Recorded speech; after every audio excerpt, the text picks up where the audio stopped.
Welcome to episode 179 of Timm Talk, the podcast about the DC animated universe, co-created by Bruce Timm. I'm Chris Lord. I'm Cameron Dexter. And we're back. Some more Justice League. Cameron, I thought you'd be excited this week because I am ecstatic this week because we have some Green Lantern focused episodes. Yes. However, they killed them all. They were kind of underwhelming, weren't they? They were fine. There were a lot of problems. Mainly, they killed half of them. They turned one of them into Slave Leia, but they set up that backdoor pilot for a Kilowog Flash spinoff, which I'm all for. Honestly, I would have rather watched all of that Yes. than what we just watched. But yeah, we're talking this week about Hearts and Minds, the two-parter. And I was hopeful going into this because I feel like the GL episodes in the past have generally been pretty solid. Mm-hmm. This all felt a little bit underbaked. Yes. Yeah, so we're just going to get straight into it. There's probably news, but who fucking cares? No. Yeah. Not in this world. But yeah, so this one sees the Green Lanterns are defeated on the planet Ronstadt 7 by the... Which one? Ronstadt 7. Thank you. It's very important to canon. We know exactly what planet this is. Exactly. That we never see again. And I don't think is ever, in my limited knowledge of Green Lantern, is never mentioned once. This pseudo Tatooine-esque planet Yes. that they're stashed away on here. But no, they're defeated by the Legion of the Third Eye, a militaristic cult led by Despero. Yes. Kilowog is able to escape, and he seeks out the help of John Stewart, who races back to the fight to find his former mentor and lover, Katmatui. Yes. That is all a setup for us to just get like 10 minutes roughly of just Flash and Kilowog hanging out. To your point, a show I'd rather have watched. Yeah, it is just padding. Yeah. Who is the villain of this Beast story? The landlord. The racist caricature landlord. Yes. Yes. But like... And Timm and Barry's. And Timm and Barry's. I did like that. That was a fun little nod there.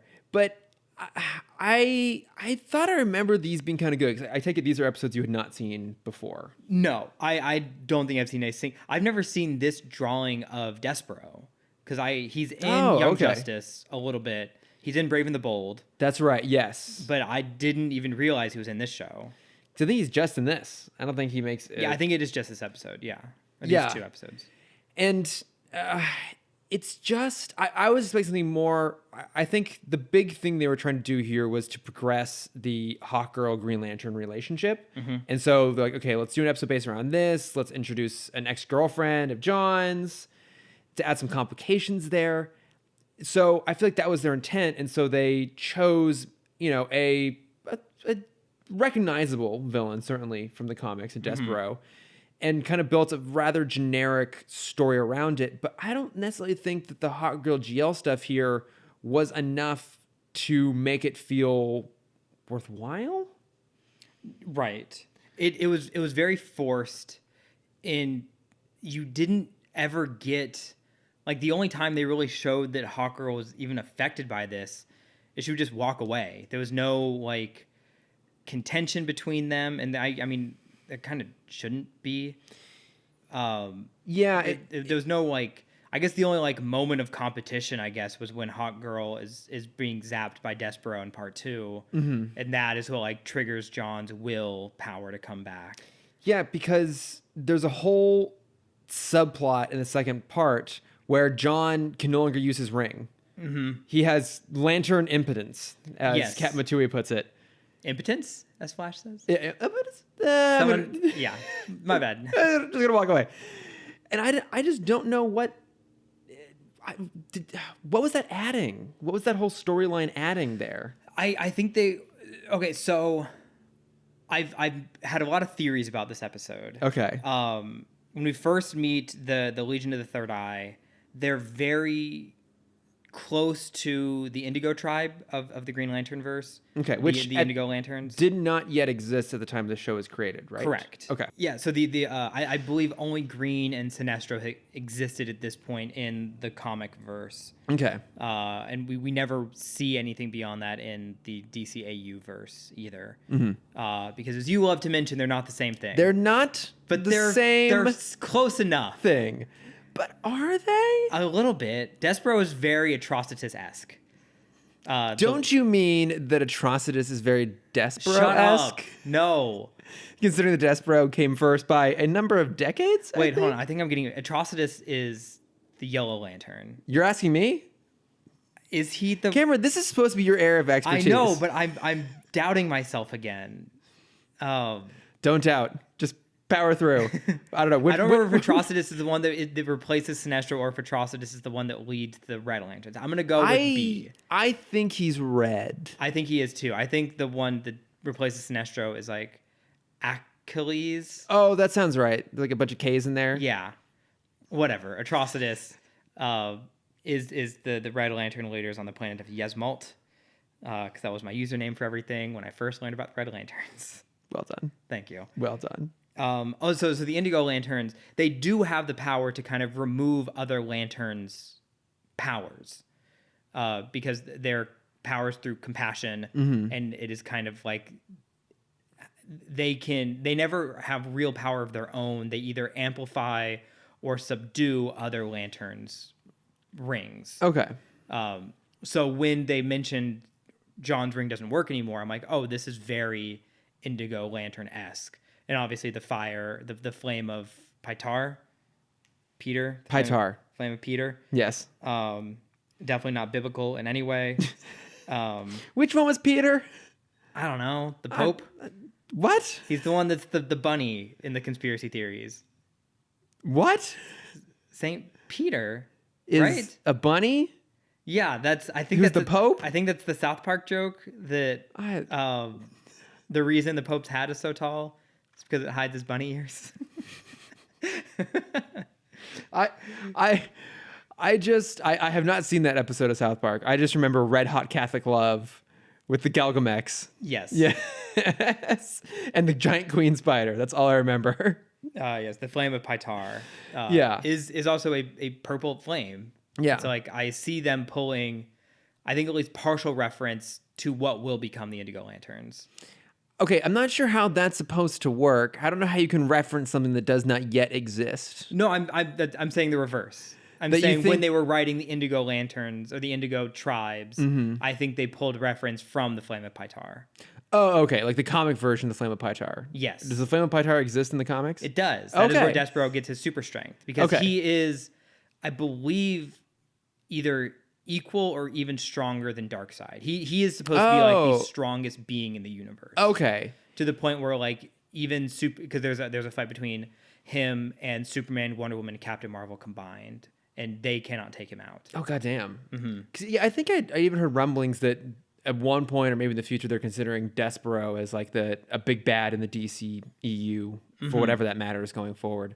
But yeah, because they definitely set him up to be someone really powerful. And I meant to look up his backstory in the comics, and I'll be honest, I forgot. It's fairly similar Okay. to this, except he gets the flame earlier. He's basically expelled from his planet for being a three-eyed freak. And him and one other person from his planet, I don't remember the planet anymore, they come to Earth, and he tries to conquer Earth. They kick him off.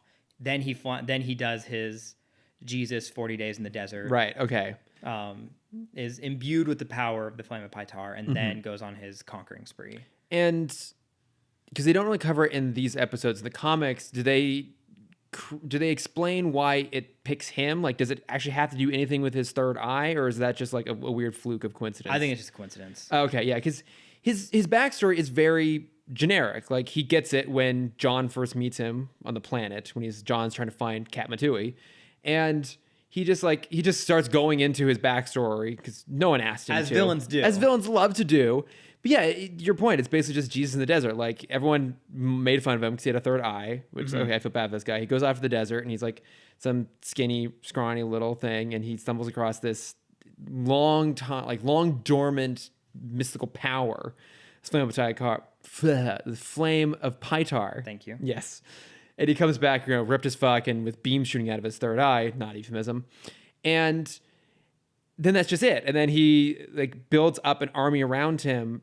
It all just felt like really generic brushstrokes, like a very generic background we've seen. He's just a very generic, like megalomaniacal, overlord. I don't even know where he gets the money or the resources to build this massive invasion fleet.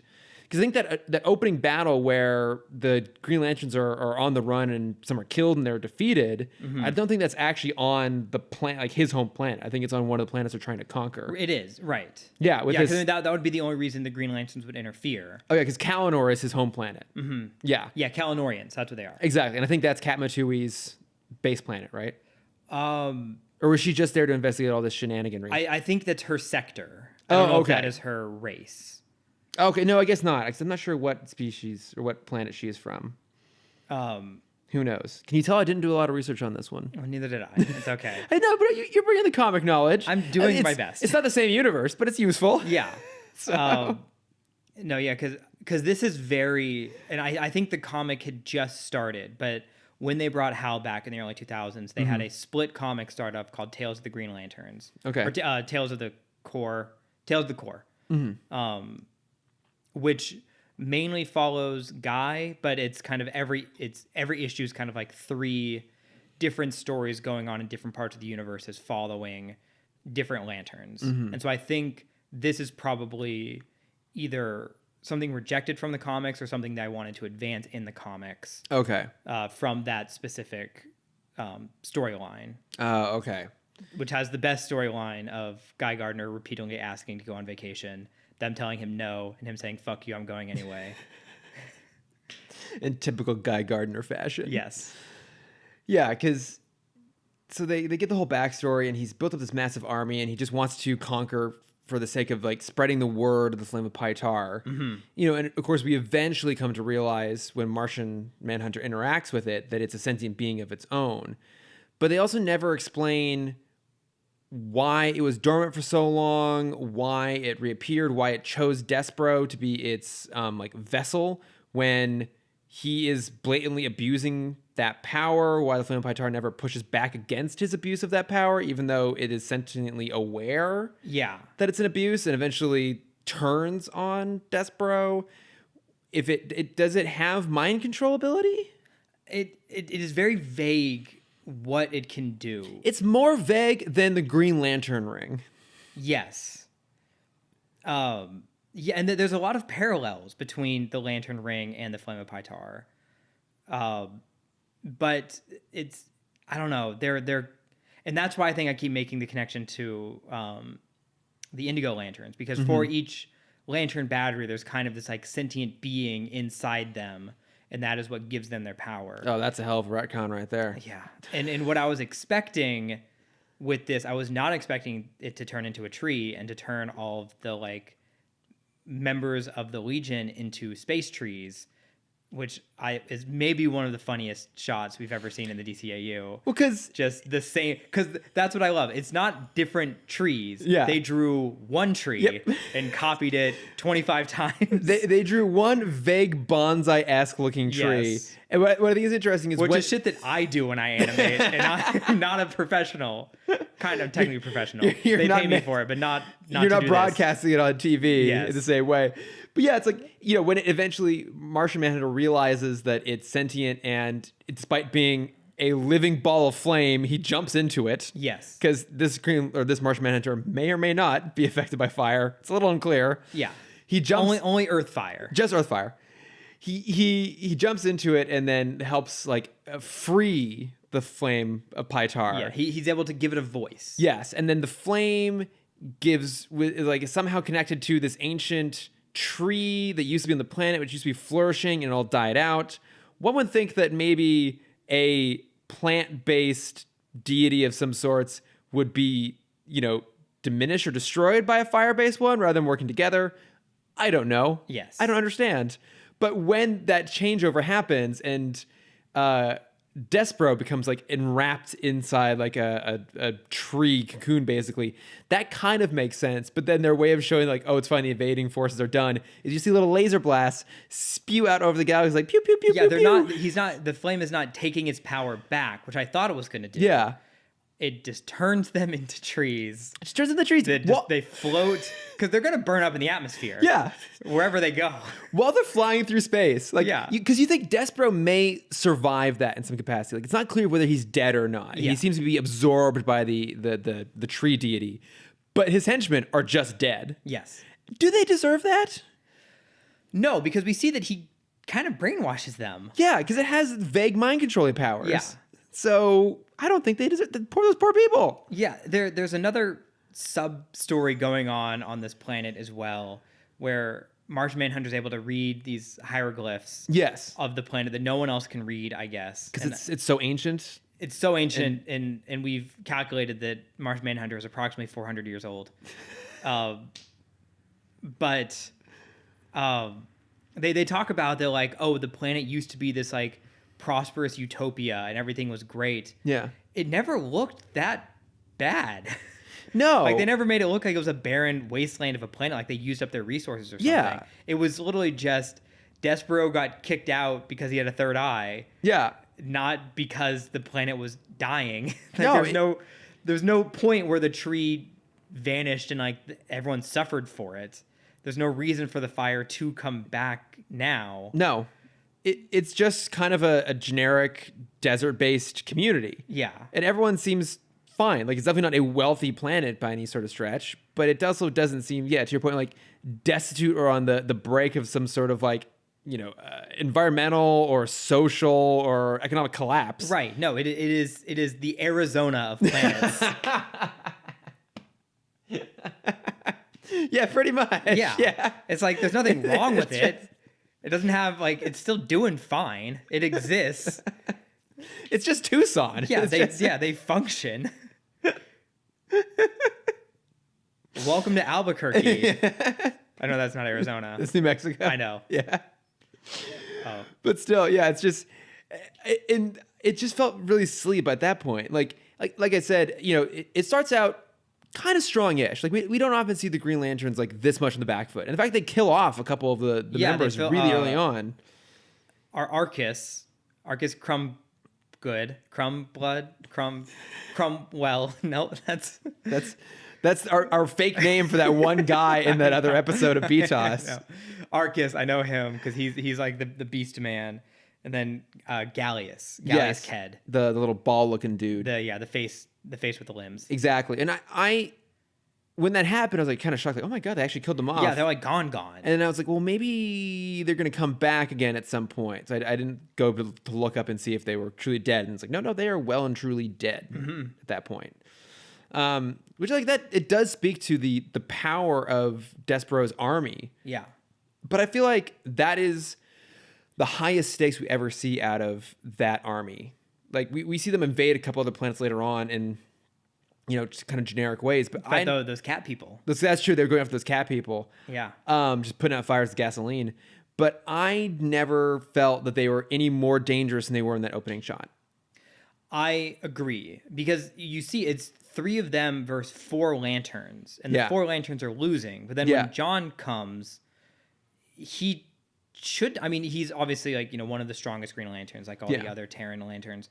But like, these are his 2 teachers. Katmatui and Kilowog are the people who trained him. Mm-hmm. And so you would expect, and they're Alpha Lanterns. Like this is the Alpha Core. Well, I know they don't exist in this universe, Chris, but the Alpha Core is important to understand. Arcus is part of the Alpha Core, as is Katmatui, as is Kilowog, sometimes. And Tomare, and the other girl who Hal dates sometimes, and Sinestro dated sometimes, whose name I can't remember right Jade? now.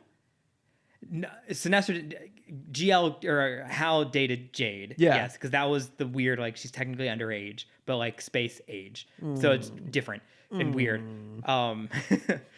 There's another one who was like Sinestro's right-hand woman until he became Sinestro. Like, evil Sinestro. Okay.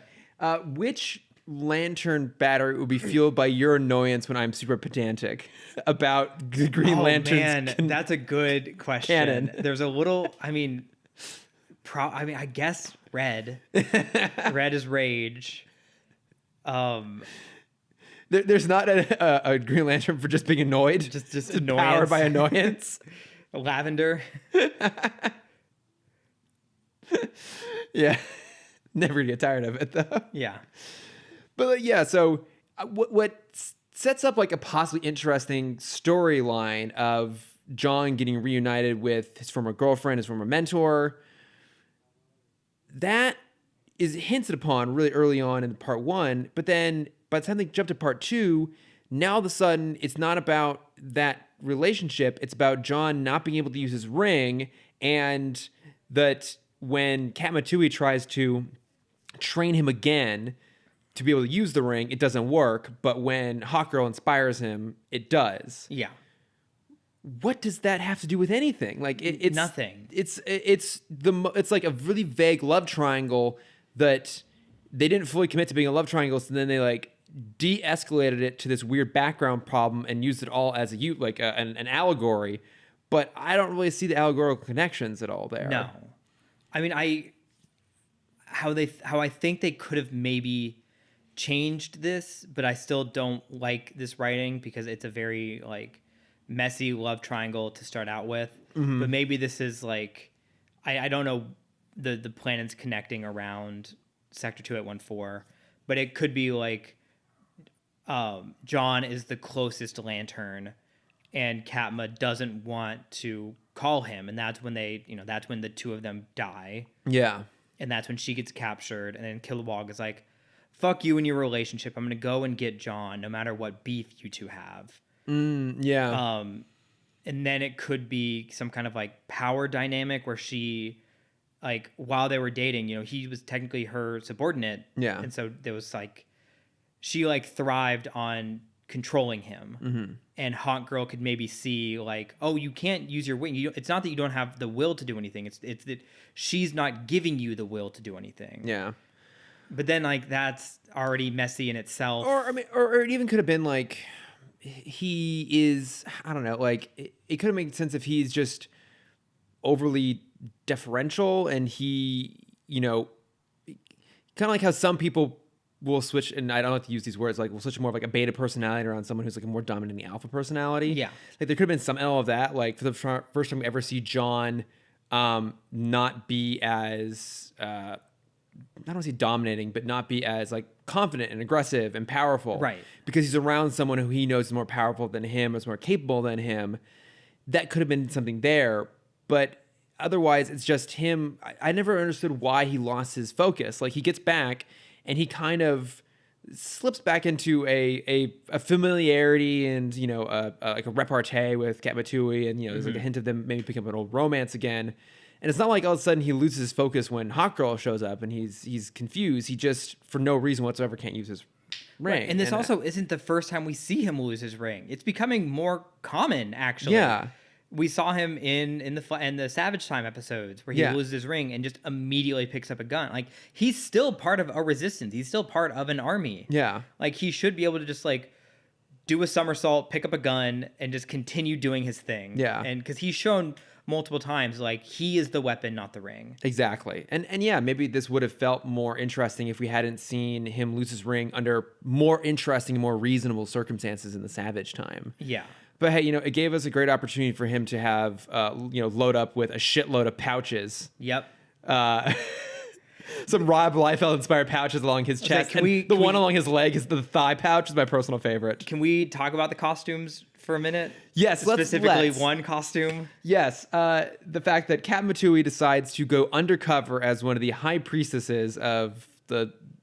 Legend of the Hidden Third Eye, whatever it's called, and she just ends up in Make a Legend of the Hidden Temple reference. That's what was coming to mind. Legion of the Third Eye. Thank you. Whatever. The French Foreign Legion of the Third Eye. Yes. She just becomes Slave Girl Leia.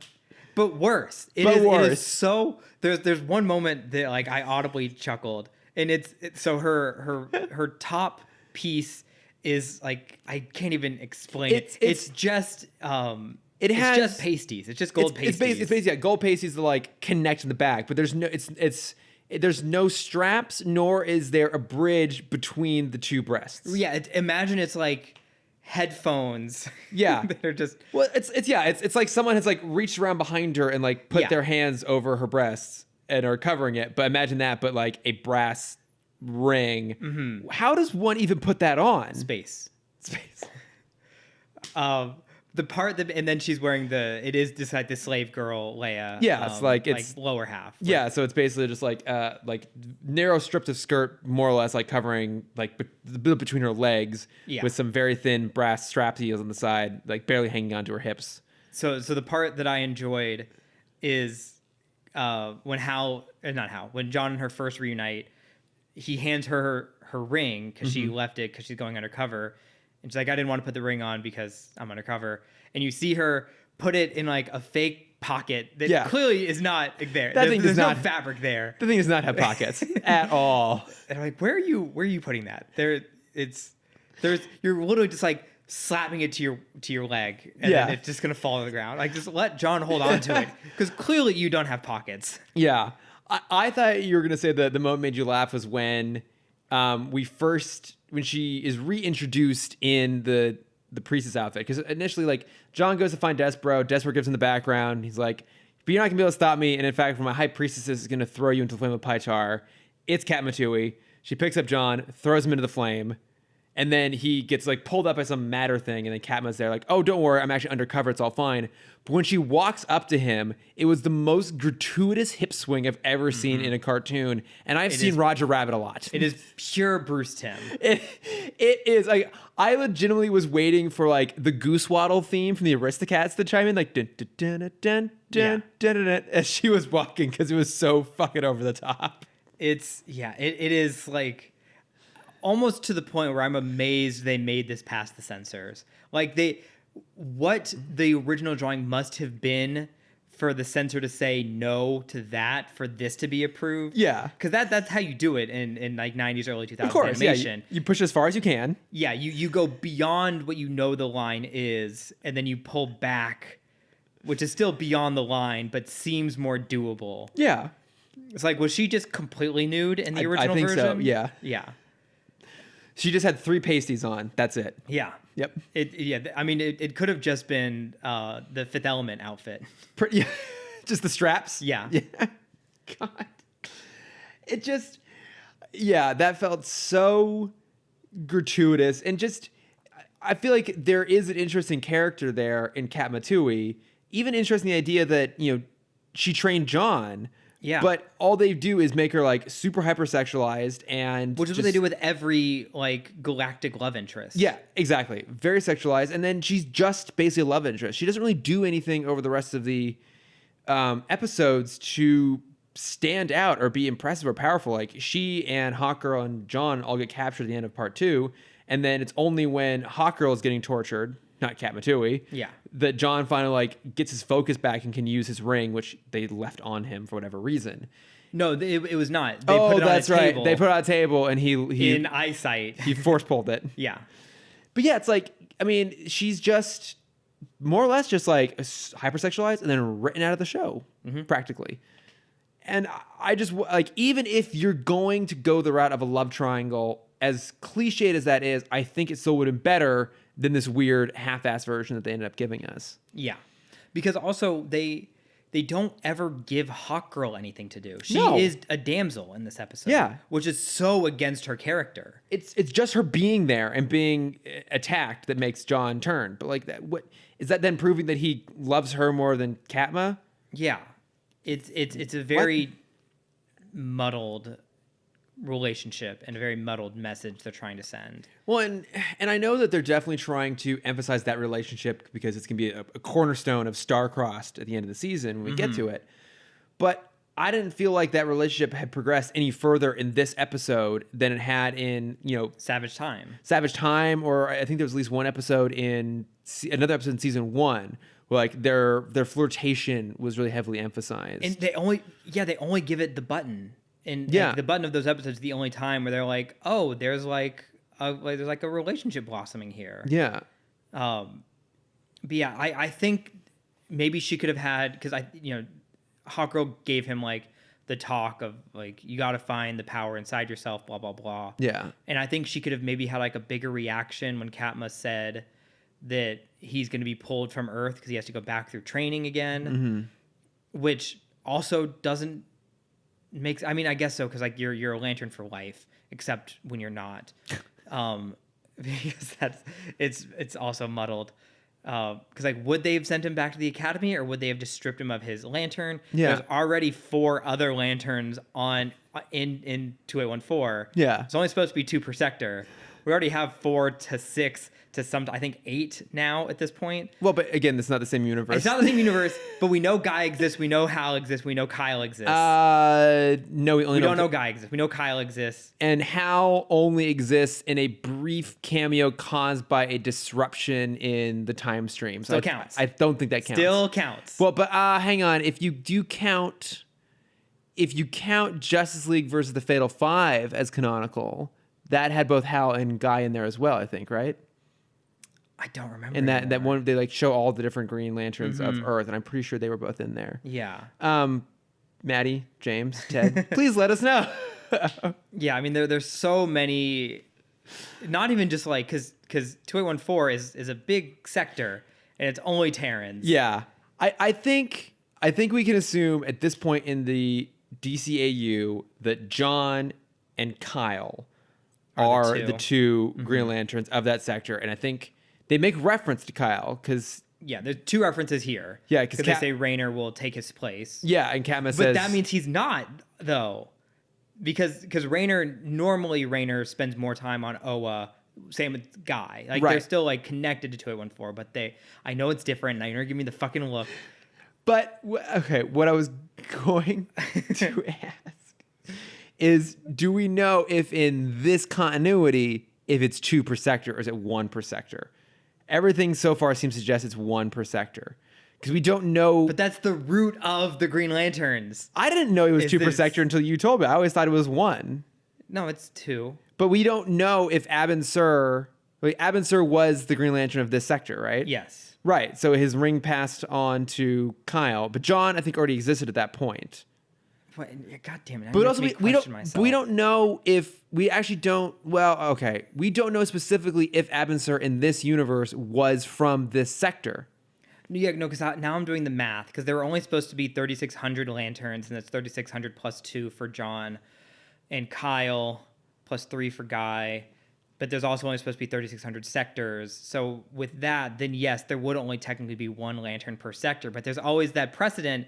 Maybe that was just post-parallax, is when they converted it to 2 per sector. They needed a backup just in case one of them goes mad. Yeah, because that happens a lot. Yeah. Look, I think either, even if they're 1 or 2, I think we can assume that both Green Lanterns of this sector are human. One is John and one is Kyle. And Kyle clearly is elsewhere. Maybe he's still in Oa being trained. They make reference to him being trained by Cat Matui, but we don't know where he currently is. Yes. So he could be in a different part of that sector. He could still be on Oa getting trained. We don't know. So I think we'd assume that they would just... Maybe he was still... Yeah, I mean, this is probably what, like 3 or 4 years from when he was introduced canonically, I would guess. Yeah, 96 is Right. when he first got his ring. So, I mean, 8 years in our time, but I think in the DCAU, it probably hasn't been quite as long. Yeah, because the Superman episode was pretty quick after they introduced him in the comics. Yeah. So I think we just assumed that they would just swap him back. Yeah. And John would just go back to shooting lasers. Okay, I did have a question for you. He does make a cool construct. Where did you think he made a construct? I had a couple points. I'm like, did this count or not? So what was your thought of when he makes one? He made the bubble, and then he punched someone inside the bubble. I had that. No, yeah, he makes a bubble, and then he makes it like little arms come out of the bubble. Mind you, they don't look like arms; they're just little generic blobs. Yeah, come out and punch people. He does try to make some shapes, but they don't come together when he's training. So I think that's the closest we've actually seen to a construct, and even then, it's not a full construct.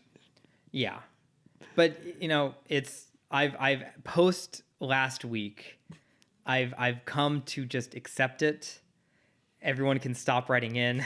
Does that mean that next week you'll finally accept the comics and the DCAU separate continuity, separate universes? Because this is the only time I've ever known something more in the comics than in the TV verse. And you're just so frustrated that's not helping you? Yes. Like, I don't know fucking shit about... I love the Teen Titans animated series. I can talk about that all day. Yeah. I can't tell you shit about the Teen Titans comics. Like, I know Jericho is the kid. Yeah. And Slade.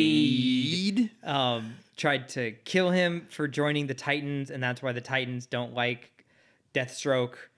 And then there's another kid who Slade also tries to kill. He's trying to kill a lot of kids. Man. He's a child murderer. A little bit. Yeah, a little bit. And then there's that time he killed Tara, but maybe he didn't because she came back, but you never got a chance to see it because the end of the show. Oh, man, that hurt so long ago, and it hurt me for years. It still hurts you. It's still there. I can see you tearing up now. Yeah, just thinking about it. It's it's really hard. Tara turning to stone, Tara making the ultimate sacrifice proves that she'd be a Green Lantern. Because that's another thing. Is like Katma is self-sacrificial.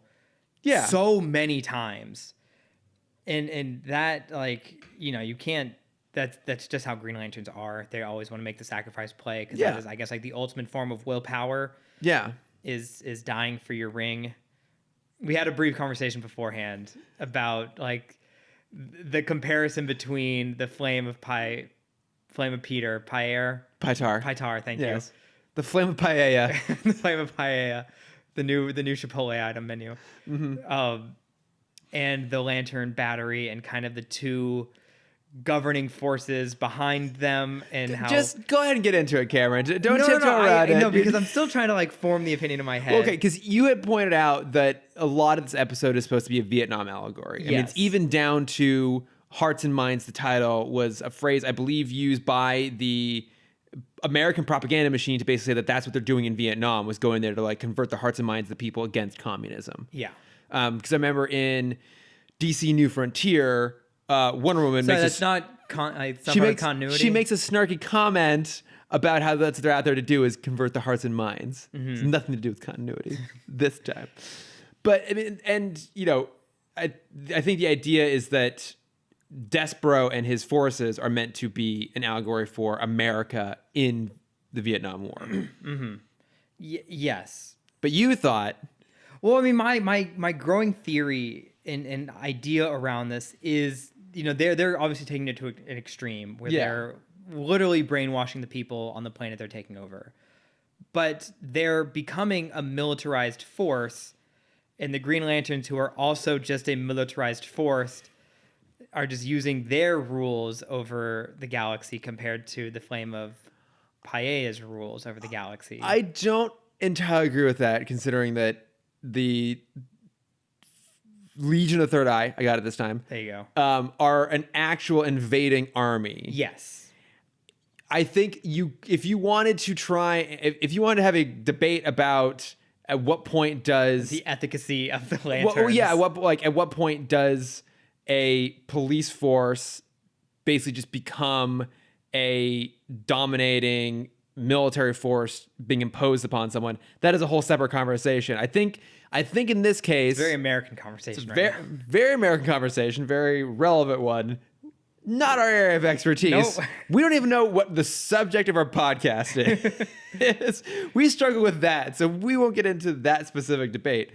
But I think we can say that in this context, we mostly see the Green Lantern Corps not imposing their laws specifically, but they are out there trying to, I think, protect people and to do the right thing for the most part. I don't see them as an invading, conquering force. I feel like they are even reticent to interfere sometimes in certain crises. Yeah, that is a big, and especially in Tales of the Corps, that is a big through line. Is when do the lanterns intervene and when they do not. Yeah. And it's basically like if it's singular planetary problems or struggles, the lanterns will stay out. Yeah. And that makes a lot of the Corps members upset, especially if it's their planet. And they're like, because there's one subplot on Thanagar. Because there's two races on Thanagar. There's obviously the Hawk people and then there's the Lizard people. Yeah. And there's a big civil war that goes on constantly between them. Mm-hmm. And there's a lizard person who is a lantern in that sector. And he's like, hey, like, help me and my people because we're being attacked. Like, well, we can't because that's a you problem, not an us problem. But the second a Thanagarian dare go to another planet, that's a whoa. Yeah. How dare you? Like, that's not okay. Yes.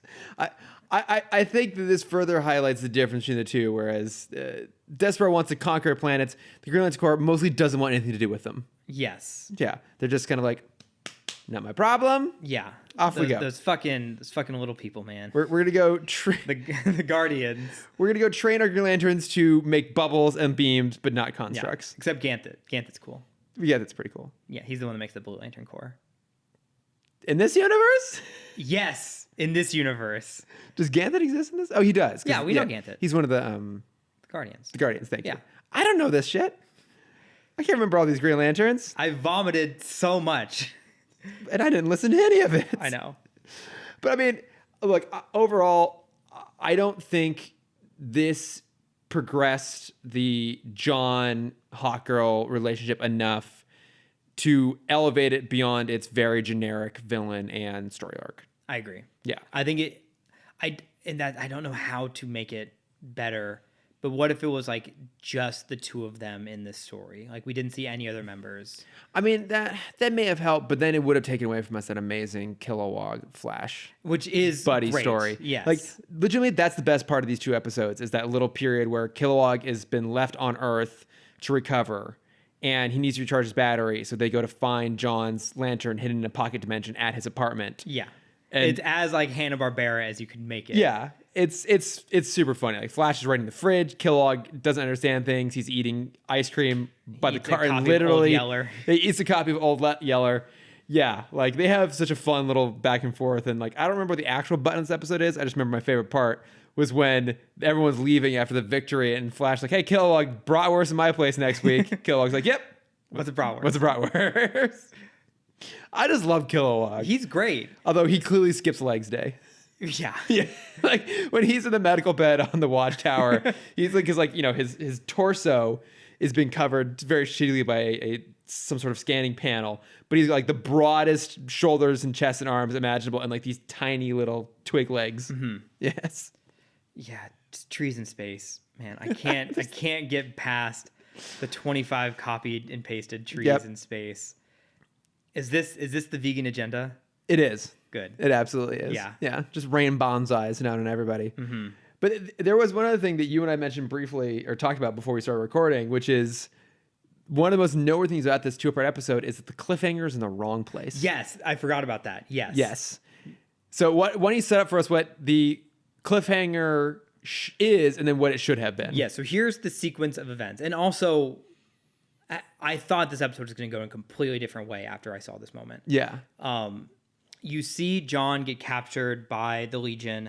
Despero gives his backstory and then throws him into the pit of the fire of Paella. Mm-hmm. And that should be the cliffhanger, but then there's still 5 minutes left of the episode. Yep. And then there's a scene where there's 2 resistance members who are pulling him through a matter transporter straight from Star Trek. Yes. And they're like, "Oh, welcome to the Resistance. We caught you before you died." And then it cuts to Despero granting the power of the fire to the rest of his Legion, giving them the power to go and conquer planets. And then they fly off and go And conquer that's planets. the cliffhanger. Yeah. And that is all wrong. Yes. All of that is wrong. Yes, it absolutely is. Yeah. It should have been just take out the middle section. That's really all you need. Like I'm okay with them ending on Despero leading his minions to galactic conquest. Like that's a pretty good button. Mm-hmm. But I don't want to know immediately after he's thrown into the fire that he's perfectly okay. Yeah.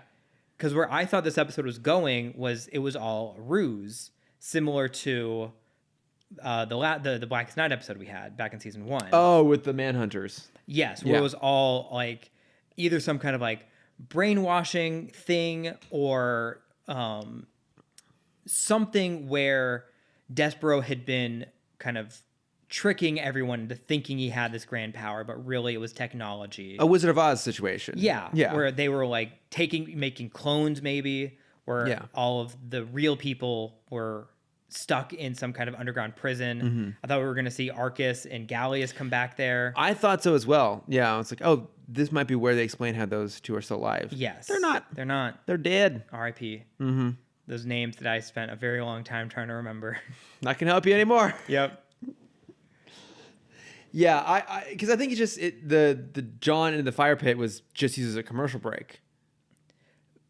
I think. But I feel like it's too late for commercial break. Maybe, I don't know. I mean, it is set up to be like, I think it does fade to black, so it could be, but it's so late in the episode. There's only, like I said, there's only 4 minutes left. Yeah, it's true. Maybe it's not. I don't think it. Yeah, so I don't think know. they would give him a commercial break that late. Yeah, it just felt really like that's the moment where you're like, oh shit! Like, I mean, obviously he's going to be alive somehow. They're not going to kill off Green Lantern in one of his episodes. Yeah.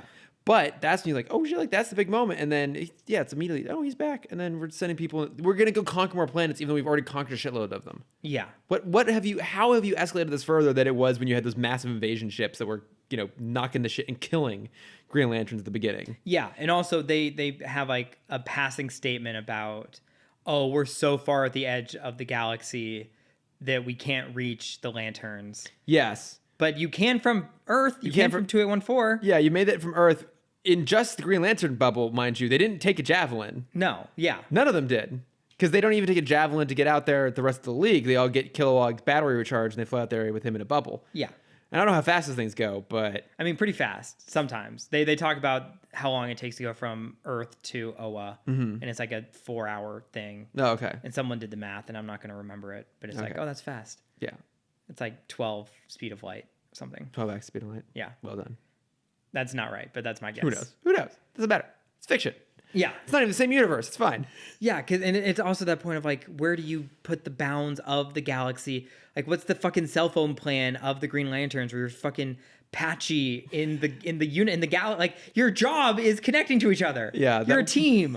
Can't you, like, build a construct of a radio tower? And you would know, excuse me, when a lantern dies, the rings are immediately flown back to Oa to be presented to the next lantern, which goes against what happens when Hal gets his ring, because it goes directly from Abin to Hal, which is not how it works, but that's okay. I'll let it go.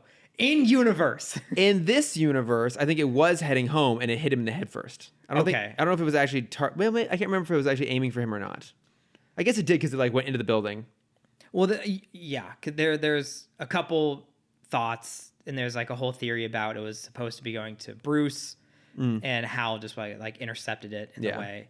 But yeah, the Lantern should have known the second Argus and Gallius were killed that shit was going down, because the rings would have teleported themselves back to the planet. Now they were disintegrated. Yeah, but the rings will always like reform, or there always has to be 3600 plus 2 plus 3 plus 4, depending on how many on Terra. 1 plus 1 plus 2 plus 1. Yes.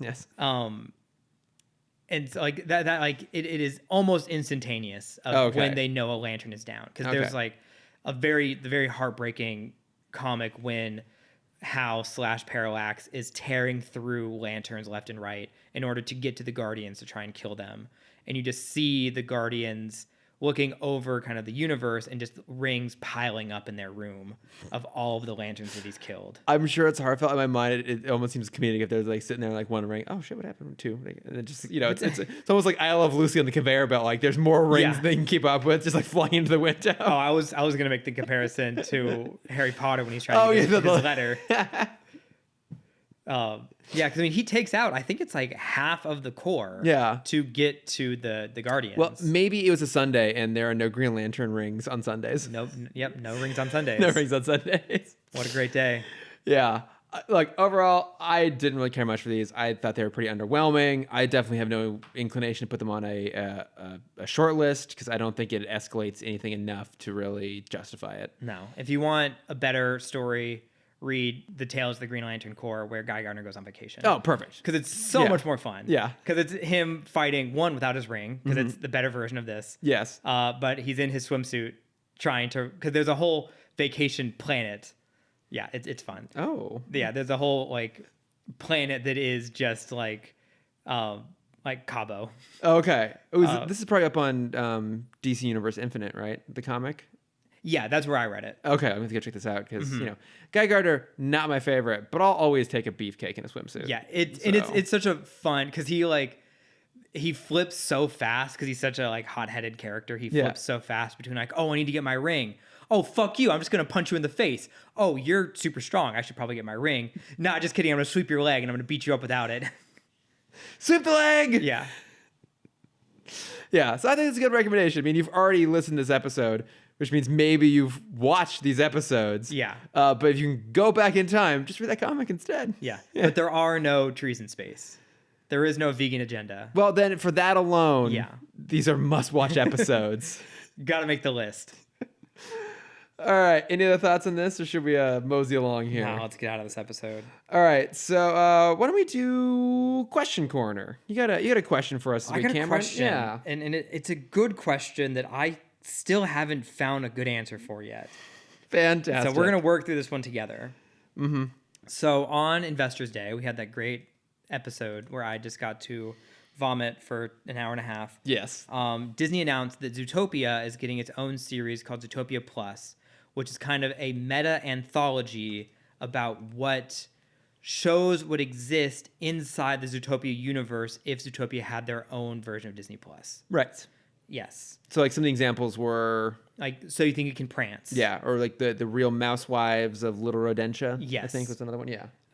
So my question is, if HBO Max did a similar thing with the DCAU, what shows would exist in that anthology series? Right. So it's not necessarily an anthology series about characters in the DCAU. It's if you were to turn on a TV in Gotham or Yeah. Dakota or something like that, what would be on TV? Yes, like when Bruce is at the Batcave and he has his main computer on crime stuff, what's the one in the corner that's just like for Alfred? Yes. And I think there is some interesting possibilities there because there are things that exist in the universe that don't exist in ours. Like when you prepped the question for me earlier, you made a reference to the fact that this is a universe with aliens and space travel. What sort of sci-fi exists Yeah, then? we've seen two separate sci-fi shows, one in Batman Beyond and one in Static. Yeah. And Don't they're- ask us to name them because No, we're not gonna. It's not possible. But yeah, they're vague like Star Wars parodies, Yeah. sort of thing. So my thought is that a lot of those genres probably still exist, right? There's probably still crime fighter. We know that they're comic books and crime fighter stories, stuff like that. But I think what would be interesting to think about is like what stuff would uniquely exist only in this universe. Like I am absolutely convinced that at some point Bernie Rast, the producer from Static Shock, pitched a reality TV show around Lobo. Oh yes, for sure. Yeah, That's a good one. Yes. I mean, just give him. I mean, it's cops. Lobo Yeah. gets to be cops. Oh no, it's Dog the Bounty Hunter. Oh, that's good. Yeah. Yes, that yeah, too. but Lobo. Yeah. I would watch that. I would never watch Dog the Bounty Hunter. Because there's like the easy answer. There's like the Real Housewives of Gotham. Yeah, But that that's kind of boring in itself. I'm trying to imagine which city would get the Jersey Shore parody. Because like, I think it would be Gotham still. you think it'd still be Gotham? I Yeah. think it's still Gotham because I think I feel like some versions treat Gotham as like sort of a version of New Jersey, Yeah. a slightly modified version of New Jersey. But there's something about the wealthy class of Gotham does love to live like they're not in one of the most crime-ridden, corrupt cities in the world because they're part of the corruption. Yeah. Blatantly. But you can absolutely believe that there would be like a group of people that would be like just so vain and self-involved to have a reality show about their vain, self-involved, luxurious lives whilst they're getting attacked by like the Penguin on their yacht. Yeah. Like that absolutely happens. Yeah, so the Penguin you bring up, because I was about to bring the Penguin up and the Iceberg Lounge. Oh, What's yeah. what's that reality series that just follows like the waiters of that one restaurant that everyone's fucking in love with for some stupid reason? I don't know. I don't want. Yeah, we don't watch enough reality TV show to really It's answer this part of the question. challenge, yeah, because like, the whole point is more or less like what reality TV shows would exist in this universe. Yeah, and I'm sure someone is yelling at us. Yeah. I'm sure a lot of people are yelling at us. But yeah, I think you're right. There's probably one set in the Iceberg Lounge. Yeah. I imagine that there's a bunch of like true crime stories must be huge. Oh man, think of the podcast world. Oh my God. Like, inside. yeah. In this universe, podcasts were invented decades before they were in our universe because there were so many true crime stories to talk about. Yeah. But like we even saw that with The Creeper. Mm-hmm. Where The Creeper, that episode, Jack Ryder, Sure. right? I was gonna say Jack. Yes, Jack Sajak. Jack Sagepat But no, the guy who becomes the creeper, Yeah. I think it's Jack Ryder, whatever. That sounds right. Yeah, but he's doing a sort of like 60-minute true crime sort of story about the Joker. I bet there's a lot of stuff like that Yeah, for sure. in Gotham. Yeah, And probably also Dakota and Metropolis. yeah. I'm Central trying City. I was trying to think like what else. Cause like what would Star City? Because Star City also has its own shit they deal with. Does Star City exist? Yeah, that's Green Arrow. Oh, I guess we do see him briefly in his own city in JLU, JLU, first the episode. pilot. Okay, that's right. Yeah. Yeah, so like what would? Because I mean, obviously we know Gotham the best. Yeah. Like Metropolis. Metropolis would have their own like weird things. Yeah. I'm just thought the Atom would be their version of Bill Nye. That'd be okay, fun. I would watch that. I would watch that. Ray Palmer. Yeah. Yeah. But like Brendan Roth's Ray Palmer being Bill Nye. Yes, obviously. Yeah, of course. The world always needs more Brendan Routh. Yeah. So. Yeah. What other like parodies could we get there? Because there's no real like artsy. I can't think of who would be like a, Bob Ross comparison. Oh, who would be the Bob Ross? I could see the Joker making like if there's a Bob Ross style character in that universe, like a person, the Joker's absolutely broken into a studio, held them at like hostage at gunpoint, and did an impersonation of Bob Ross. Oh, for sure. Yeah. Because now I'm thinking about just like TV appearances of heroes. Like we see Superman always at like the ribbon cutting. Wonder Woman is sometimes there. Yeah. Like, is there a phone-a-thon where they finally got Batman to come in? Never. For like a minute. No. Just to answer the phone once. They got Superman to dress up as Batman and do the voice. Yeah. That's absolutely what happened. Yeah, like some well-meaning but not super successful hero was like, hey, like I don't know, like an elongated man or something like that was putting on a telethon or Booster Gold possibly to raise his own persona, and it's like, hey, I know I can't get Baz, but can you like just come here? Yeah, well, I mean, because Elongated Man is for sure helping in the phone-a-thon. Yeah, he absolutely is, because he's grabbing all the phones. Yeah, left and right. But yeah, what else could there? It wouldn't happen, but someone would impersonate Doctor, because it wouldn't be the real Dr. Fate. Yeah. But you would have one of those like psychic shows. Oh my God! Yes. Impersonating Dr. Fate. Yeah. Giving you your fortunes. That they've reached out to Zatanna and Zatara 100 times. Actually, that's a very good point. There would be a lot of like charlatans. Yeah. Because all the things that we know, what any reasonable person would know is fake in our universe, like psychics and that sort of stuff. And that universe, you'd be like, well, this magic exists. This is real. Like, I'm a real psychic. I can predict this stuff. Yeah. Yeah. There's a version of like a psych or a mentalist kind of character in that universe who is just pretending to have this kind of powers, but people believe him because they actually exist. Here's one I just realized. Yeah. Bernie Rast is trying to make his own version of Teen Witch, and it's him just trying to secretly follow Clarion around. Yep. Yep. There's actually a lot of good stuff in there, I think. Yeah. Yeah, we'll make it a whole episode. A whole bonus episode just about the DCAU plus shows. Yes. Because I definitely see Bernie Rast trying to do, because there's got to be some, we have Old Yeller we know exists in this universe. Yep. We know Star Wars exists because he makes a Yoda reference in this episode. We can assume that Blair Witch also exists. Ah, yeah. And so just like the found footage I feel like found footage of just like battles going on.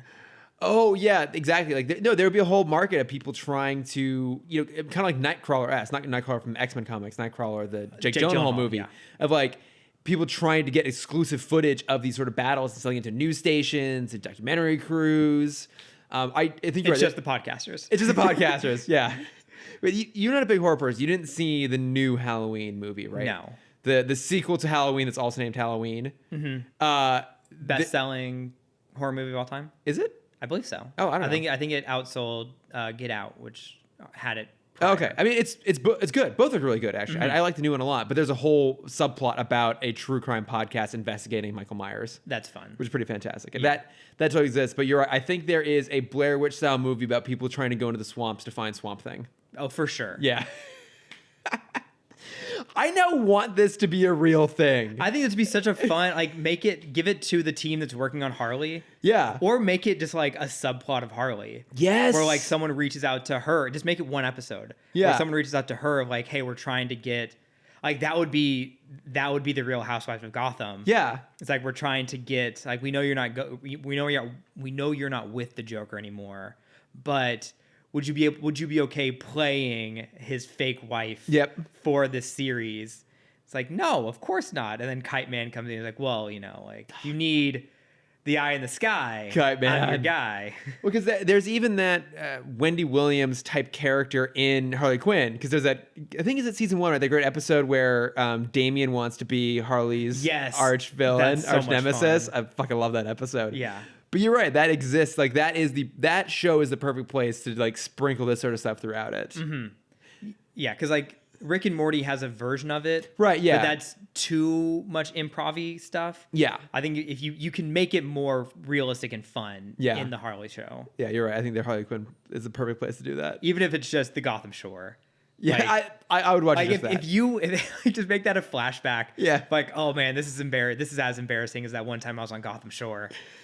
Just her as Snooki, like throwing a fit in a bar. I can totally just see like it cuts to a clip of the Gotham Shore and it's everyone doing the normal thing and the Joker's just walking through and shooting people, not even smiling. He's just annoyed that he has to do this for the greater good. Yeah. It's like, this got 3 seasons? Boom, boom, boom. Nothing. I don't have a show. Yeah. I really want to see these. It's like, try harder, MTV. Yeah. No, I think there's some really fun stuff in here. I would love to hear people's suggestions for this. What in-universe shows must exist in the DCAU? Yeah. So let us know at Timm Talk Pod. I'd say Instagram and Twitter are probably the best places to find us to pitch those. But I want to hear some pitches from people here. Yes, please share. Yeah, watch our database, boys. I'm looking at you in particular. I know you've had this conversation before. Yeah, you've thought about this. You have a list, I'm sure, ready to go. So send it along. We want to hear the answers. But all right, I think that does it for your question. Great question this week, Cameron. Thank you. That was a fun one. I really liked that. Yeah. But why don't we wrap things up with some bat plugs? What have you been watching, reading, listening to? So I TikToking. A lot of TikToking. I think I may have mentioned this last week. It may not have been on air, but I've been listening to Binge Mode. Yes, that's right. Yeah. So for those who don't know, Binge Mode is this great summary podcast, or not summary, like deep dive podcast into big pop culture stories.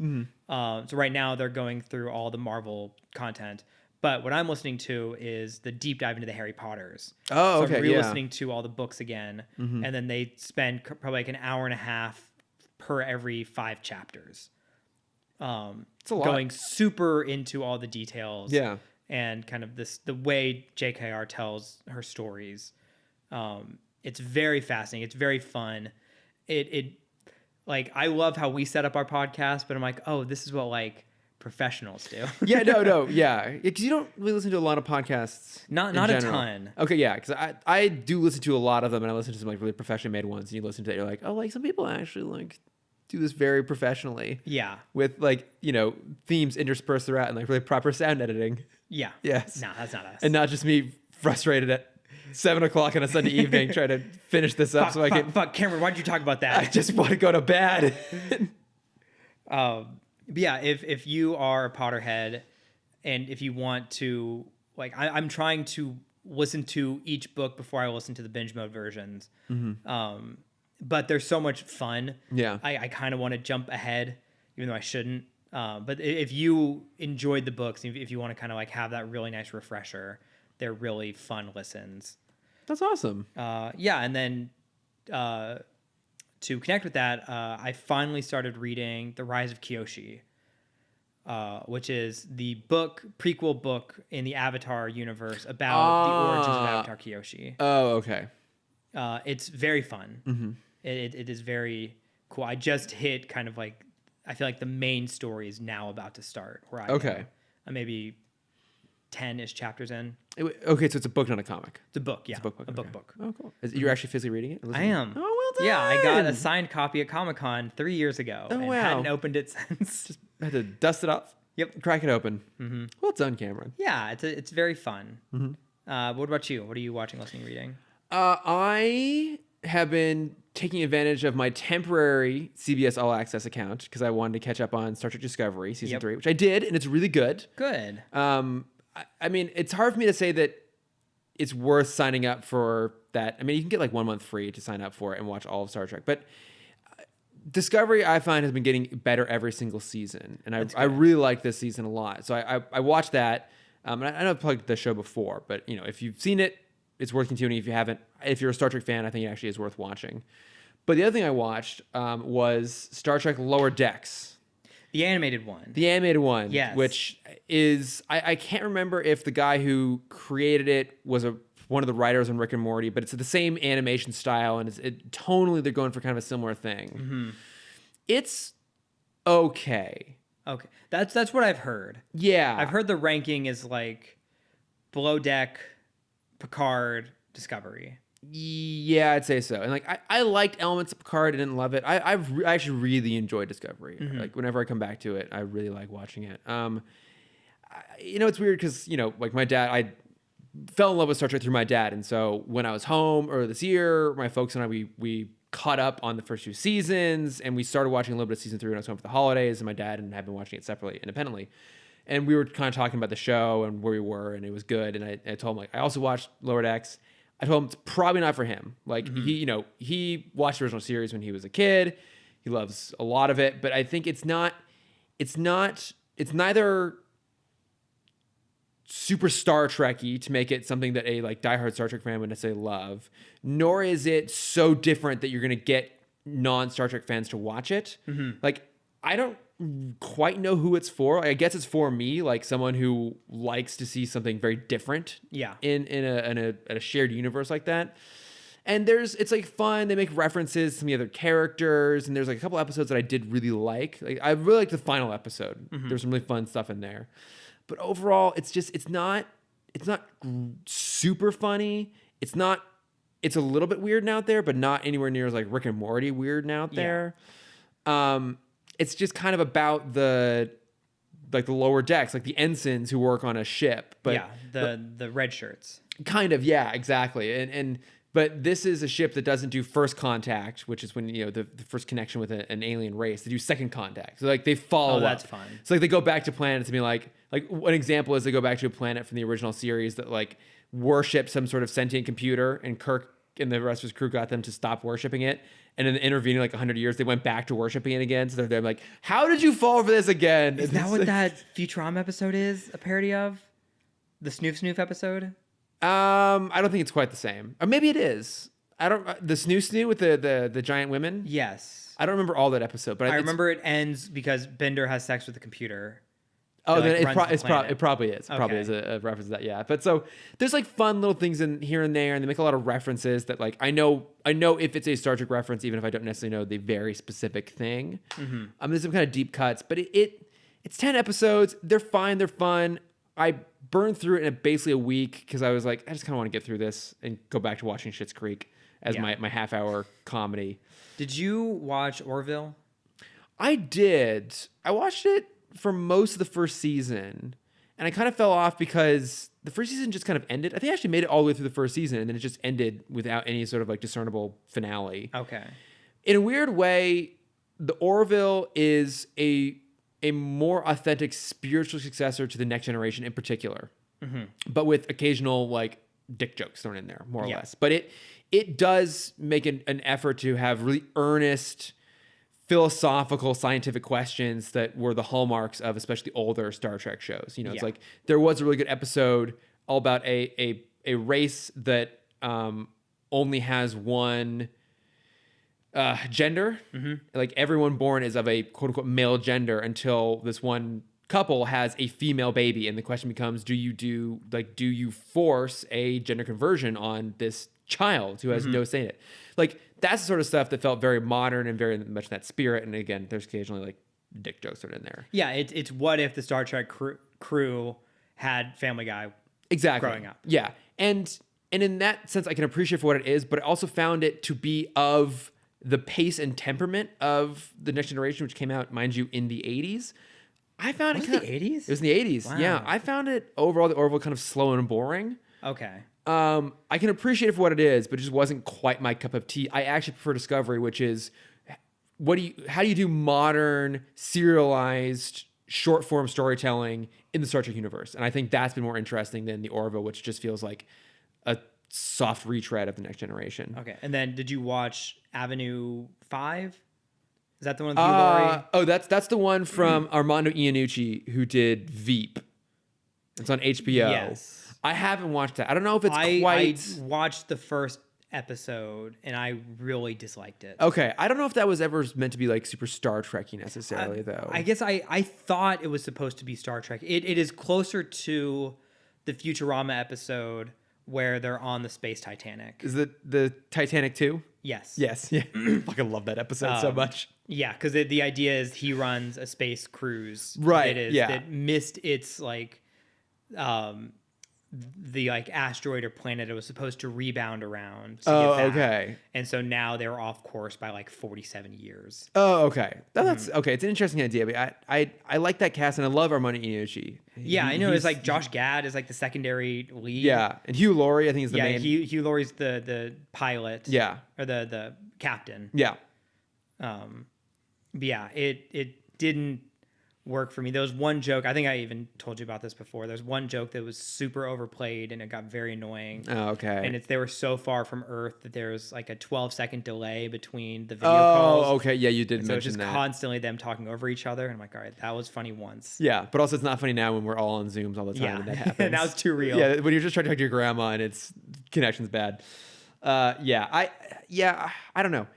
I think if you're kind of like me, if you really love Star Trek and also, like a lighthearted comedy, it's probably worth giving a look, especially if you already have access or if you just sign up for the month. But if you don't have CBS All Access and you want to watch something Star Trek, honestly, I'd say Discovery is the better way to go. Like I think the roughly like there's like each season's like 12 or 13 episodes. Like the 36 episodes of hour-long Discoveries, I think is more worth your binge than the 10-20 minutes of Lower Decks. Yeah. But that's fair. I'm hoping that it might be better on a second season once it's at its footing. So Yeah. we'll see. And also, I learned recently the 3 new Star Treks are all on Amazon. They for are? free right now. Yeah. Oh, they are? Mm-hmm. Really? Through IMDb, because they're also trying to start their own thing right now. Well, okay, yeah, because Amazon owns IMDb. Mm-hmm. Oh, that's interesting. So you can now watch Star Trek. Oh, that's weird. Okay. Huh. Yeah, because I saw Beyond was on. Do you have to have an IMDb account? Or is it just like... no, IMDb's free. Well, there's like the promo. Yeah, but okay. If you have an Amazon account, you can watch the 3 of them. I think it has like a couple commercials in it Okay. first. Well, then there you go. I guess my plug was Star Trek Lower Decks, but really my plug is Discovery. Star Trek, yeah. It's Discovery. Yeah. Okay. I think it's the best they put out, and it's actually quite good. So, Cool. yeah. But yeah, I think that does it for us this week. We did it. We did it, yeah. Not a lot to talk about for the Green Lantern episode, That's okay. but it's fun. Yeah. We still had fun. Yeah. We had fun, yeah. But no, I genuinely would love to hear people's suggestions for other in-universe DCAU shows. I really want to hear some of those. So yeah, you can find us at Timm Talk Pod on Facebook, Twitter, Instagram, and Gmail. But if we're being honest, it's mostly just Twitter and Instagram. Yes. Those are the two that I actually check in a rush 10 minutes before we record. Yes, and I will sometimes glance at. Yes, again, on a rare occasion. There are sometimes I go to look at the Instagram Messenger and I see you've responded. Yeah. Which is lovely. That happened like once. Which must be very confusing for those who are used to it being me. Mm-hmm. Yeah, I'm just there to ruin your reputation. That's fine. I don't have much of a reputation to ruin anyways. Yes. And if you want to find me, you can find my art at Cameron.Dexter.